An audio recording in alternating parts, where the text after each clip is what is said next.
Hi guys, in this video tutorial I will show you how you can hide a desktop icons on Windows 10 or 11 in your laptop or your PC screen. So this icons is mostly used for the recording purposes. So just right click on the desktop and click on view and navigate to the bottom and see option of show desktop icons. Click on it so you can easily hide those icons on the screen. So you can use your screen for the recording purposes or anyone you want. So just click on the right option again and click on view. You can large your icons, medium your icons, and small your icons as well. So let's see how we can large our icons. Click on the large icons. Your all the icons are large, and click on the medium icons. It will change your icons to the minimum.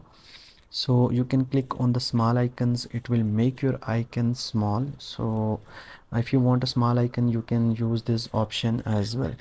So if you want to make auto arrangements of your icons, like it will arrange in a single column, so you can just click on the auto arrange and it will arrange your icons in the auto form.